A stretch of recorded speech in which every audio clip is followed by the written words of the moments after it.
Olá, bem-vindos a mais um programa A Arte da Guerra, como sempre com o embaixador Francisco Seixas da Costa. E o primeiro tema de que vamos hoje falar tem a ver com os 4 meses, os 4 primeiros meses do novo governo de Israel, o primeiro depois de muitos anos de Benjamin Netanyahu no poder. Sr. Embaixador, descobriu grandes diferenças entre este novo governo e o anterior, sendo certo que Naftali Bennett, o novo primeiro-ministro, em termos ideológicos, não parece ser extremamente diferente do anterior primeiro-ministro, não é verdade? Bom, não, a verdade é que este governo eu diria que é uma salada de frutas. Exato, Isto é um muitíssimo governo variado.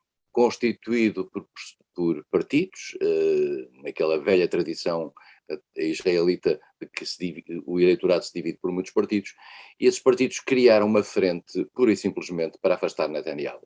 A lógica deste governo é o afastamento de Netanyahu, é o cansaço relativamente à gestão tida por muito autoritária por parte de Netanyahu, e a tentativa de encontrar uma solução na vida política interna israelita, de sucessora dessa realidade. E para isso foi preciso juntar coisas que à partida pareciam o azeite e a água, quer dizer, porque estão inclusivamente nacionalistas, estão partidos um pouco mais progressistas, está um partido centrista que também o seu líder, que é o atual número 2 do governo, Lapid, foi já ministro das Finanças de Netanyahu, e está pela primeira vez, e essa é a grande novidade deste governo, um pequeno partido, um partido árabe, de árabes de Israel, que também arrisca aqui muito, porque é a primeira vez que está no poder, mas está no poder ligado a um partido com gente muito nacionalista, gente que no passado esteve muito favorável, por exemplo,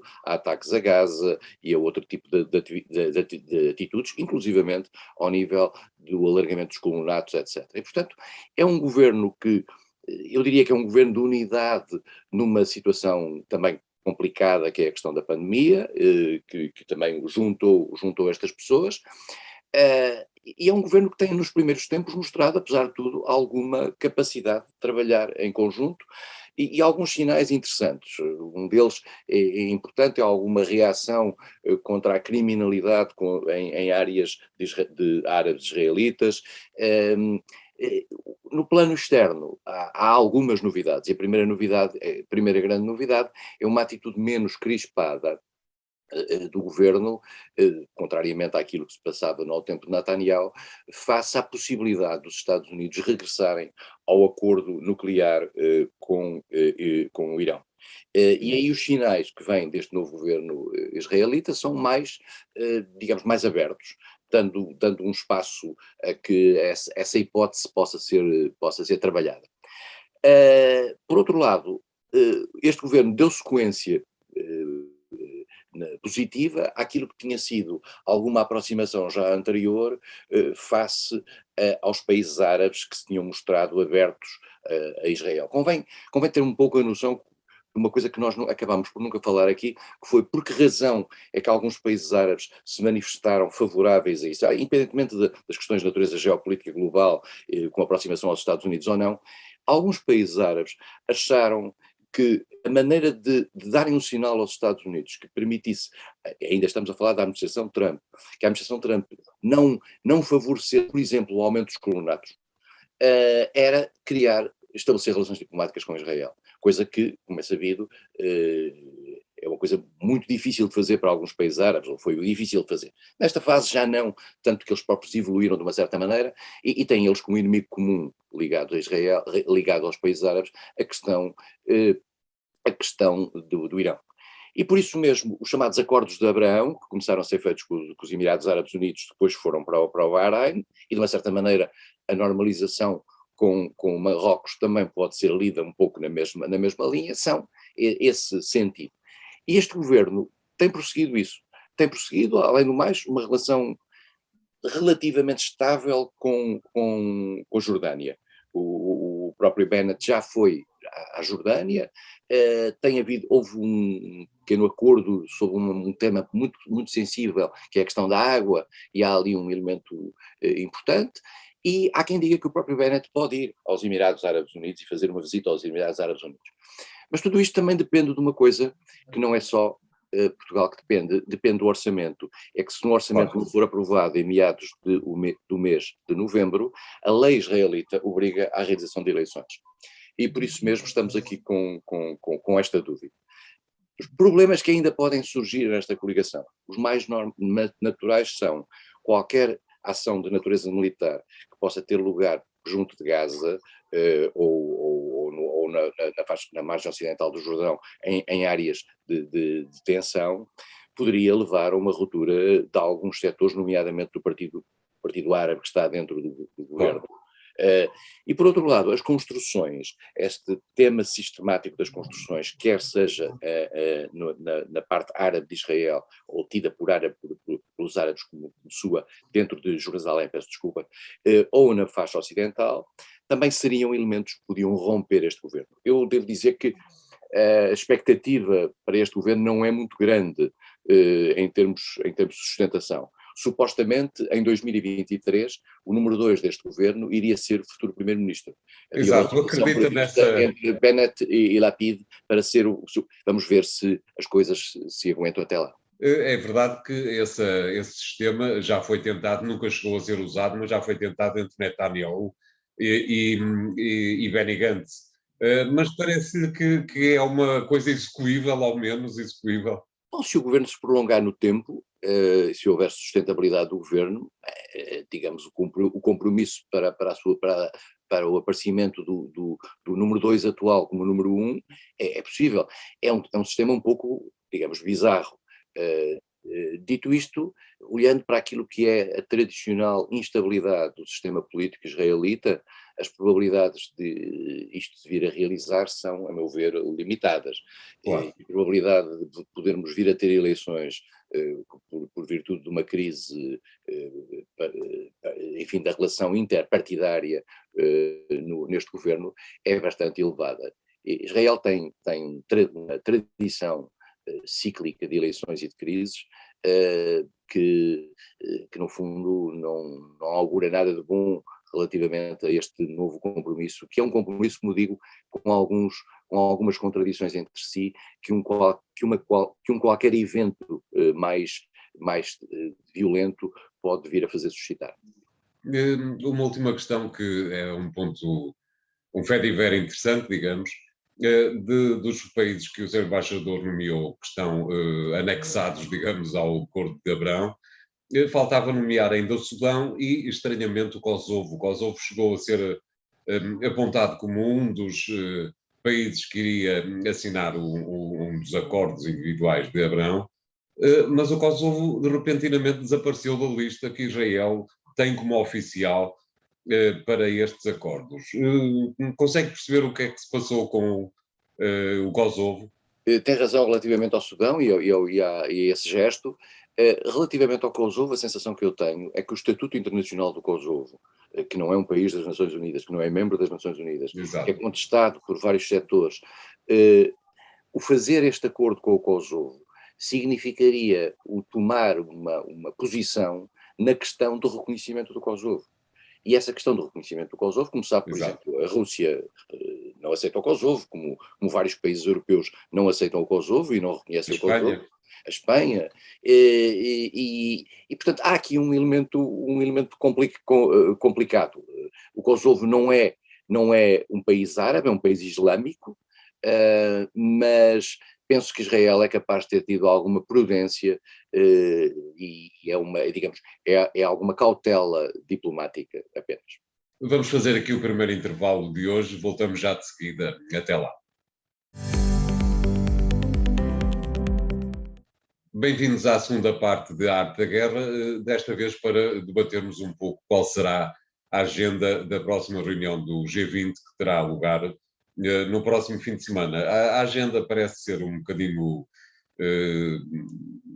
fácil, mas numa reunião do G20 talvez aquilo que importe mais não seja a agenda, mas exatamente os encontros bilaterais que se passam nos corredores e nas salas anexas à própria cimeira.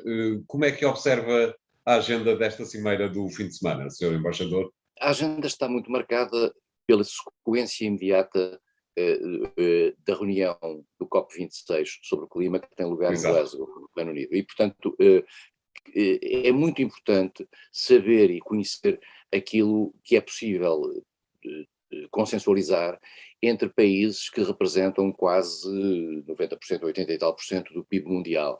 E, portanto, são países cuja importância económica, são os 19 países mais a Comissão Europeia e depois mais um conjunto de países que são convidados.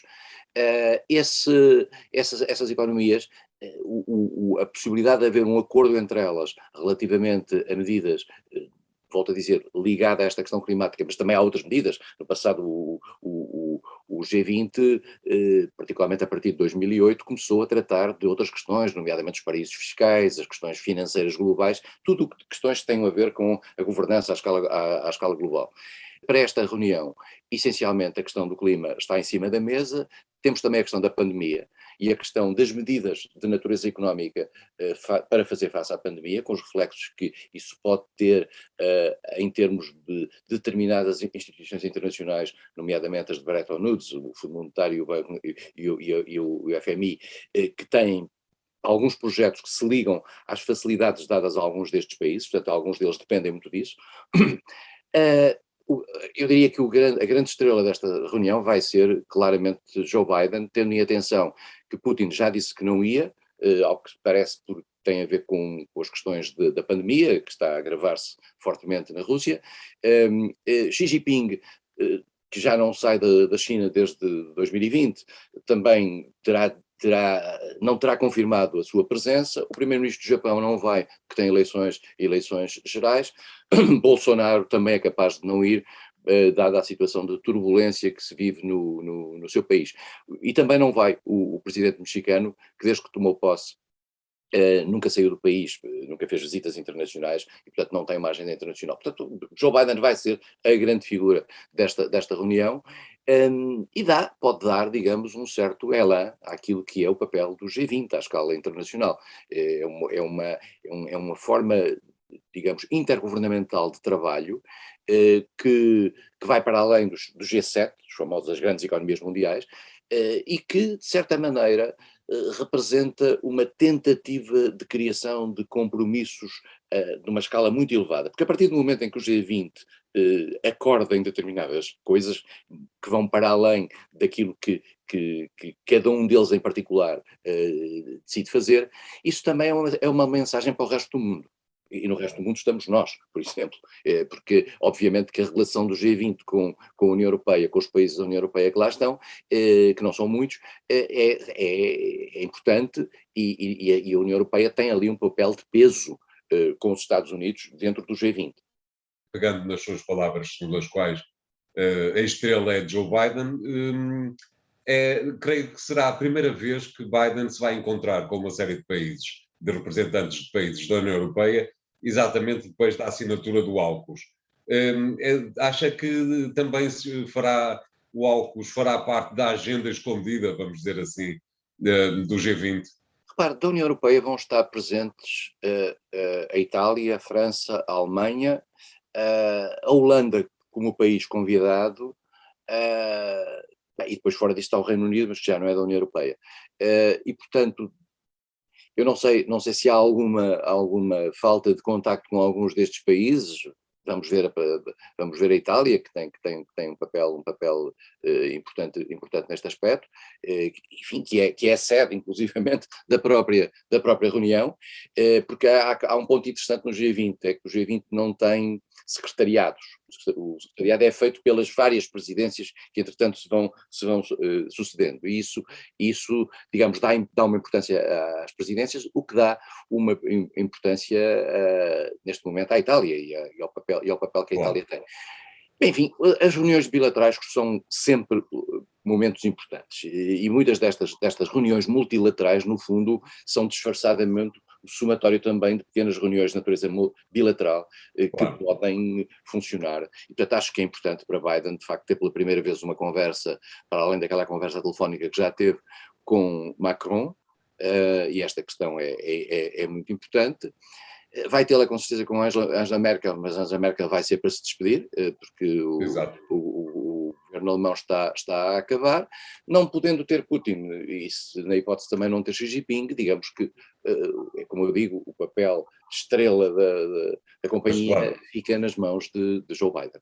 claro que também aparentemente quererá ter uma conversa mais particular com o presidente da Turquia, creio que, em princípio, tendo em cima da mesa questões militares, uma vez que continua a haver aquele problema das compras militares da Turquia à Rússia, coisa que tem desagradado muito aos Estados Unidos. É uma questão mais da NATO que propriamente do G20, mas pode ser também um tema de conversa entre ambos. Seguramente, aliás, a tensão existente entre os Estados Unidos e a Turquia tem vindo a crescer, teve um Exato, ponto de aceleração que foi digamos, o reconhecimento pelo Congresso americano do massacre arménio, do chamado exatamente. massacre arménio em 1915, que é um elemento fulcral para isso, para a atitude nacionalista da Turquia.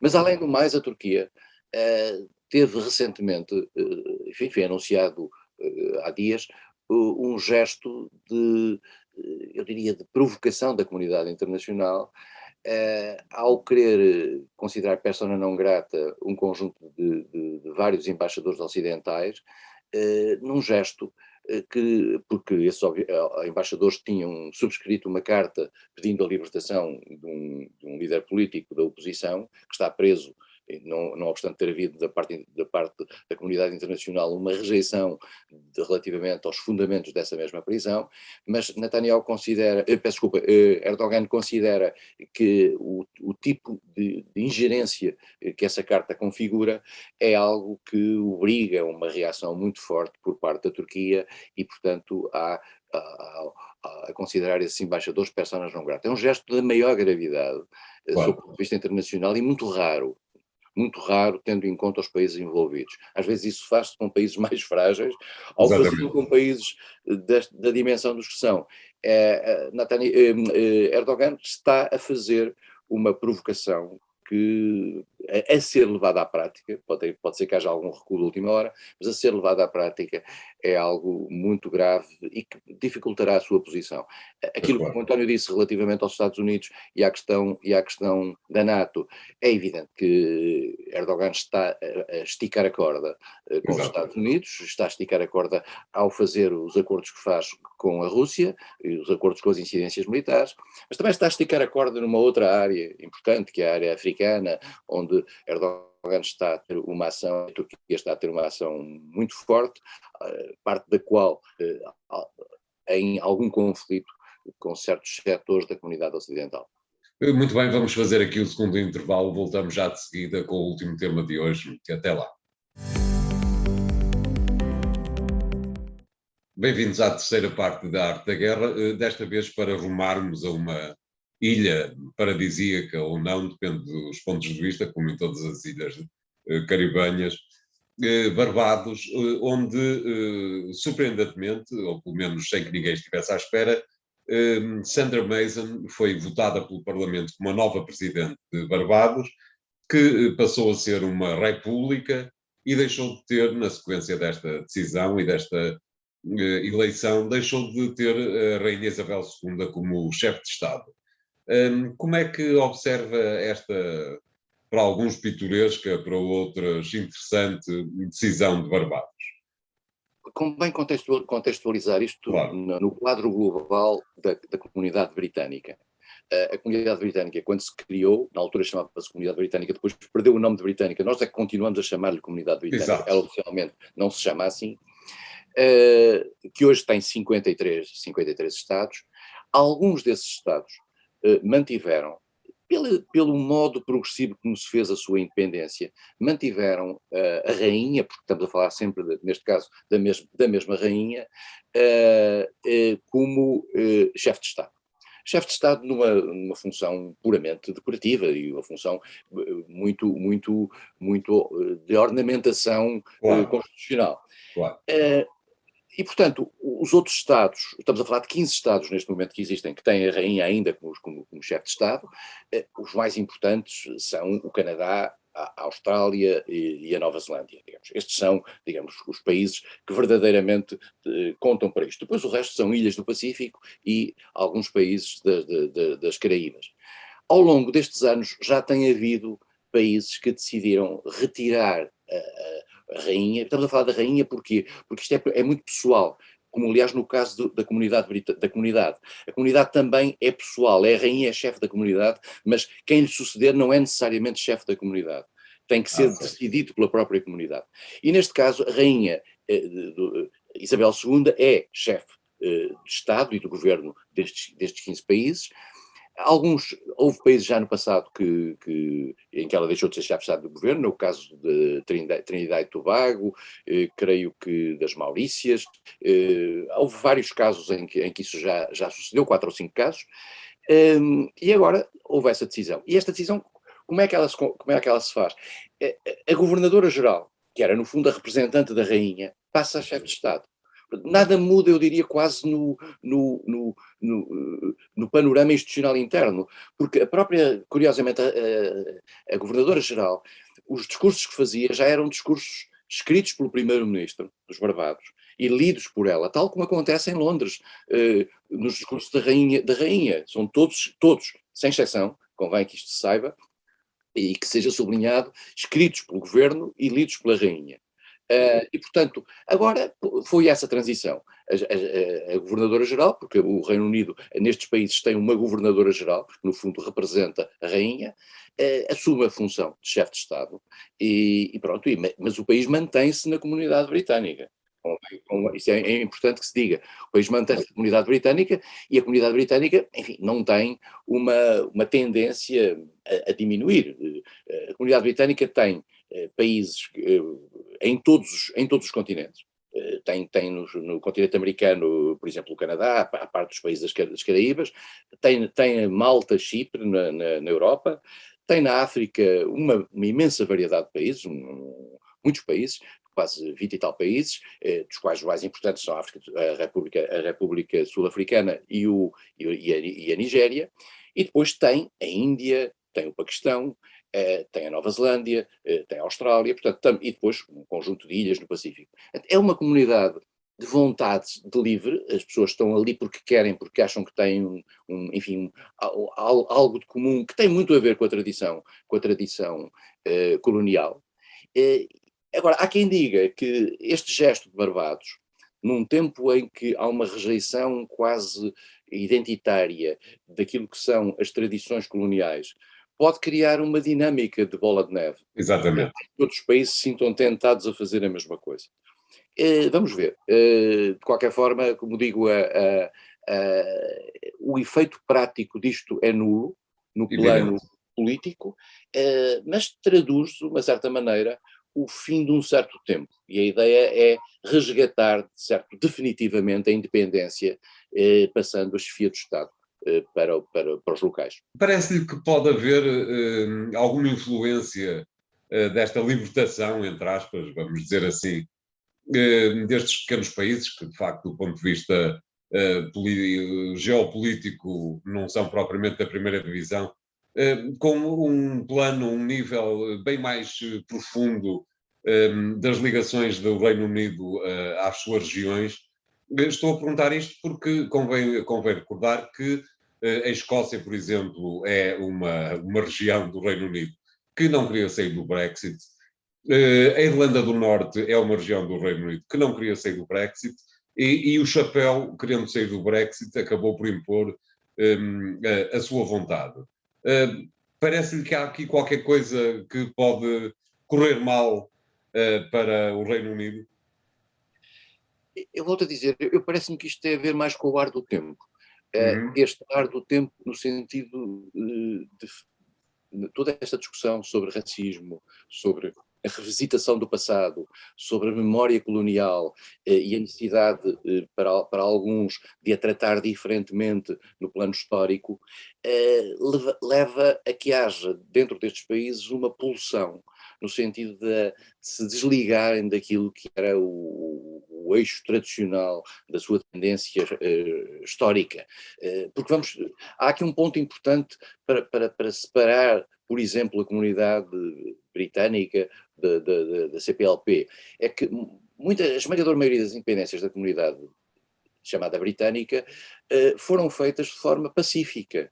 E o facto das pessoas se manterem, dos países se manterem ligados à coroa britânica, significa que não houve uma ruptura traumática na maioria dos Claro. países. Noutros houve, mapesar de tudo, mantém-se, não obstante essa ruptura. Mas na esmagadora maioria dos casos não houve. Agora, há uma quebra, de facto, de peso do Reino Unido no plano internacional, e a certa altura, por exemplo, de saída que seja Isabel II e chegado que seja o seu sucessor, pode haver de parte de muitos países a noção de que este link, esta ligação quase até pessoal que tinham com a rainha, porque a rainha é chefe da comunidade. Não é o Reino Unido que é chefe da comunidade, Mas é a claro, rainha Isabel II que é chefe da comunidade. E volto a repetir isto, é Isabel II e não o Príncipe Carlos. Isto é, se amanhã houver uma mudança, tem que haver uma reiteração e uma reafirmação dessa posição. Portanto, eu acho que há aqui os novos tempos vão acabar por fazer desligar isso. Repare que esta discussão sobre o papel da rainha é muito acesa na Austrália. E no dia em que a Austrália tiver esta discussão, e esta discussão redundar no fim da chefia por parte da soberana britânica, aí as coisas eram mais complicadas, porque obviamente o sistema de bola de neve aí funcionaria para o claro. Canadá, provavelmente para a Nova Zelândia, Para a Nova seria um Zelândia, pouco claro. difícil sustentar tudo isto. Mas enfim, são tempos novos e são tempos de alguma mudança, até eu diria semântica, neste aspecto. Exatamente. Eu gostava só de sublinhar, aproveitando 30 segundos, só para sublinhar uma coisa, que é o Reino Unido, em toda a comunidade britânica, a antiga comunidade britânica, eu digo antiga porque ela já não se chama britânica, mantém altos comissários.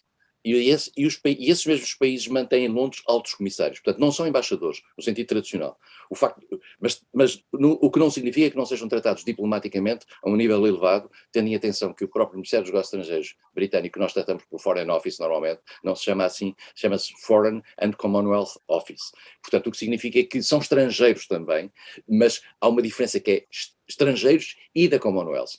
É uma nuance, é uma pequenina diferença que se calhar o tempo acabará um dia por esbater. Claro. Muito bem, muito obrigado, Sr. Embaixador. O programa Arte da Guerra fica hoje por aqui. Voltaremos para a semana com 3 novos temas. Até lá.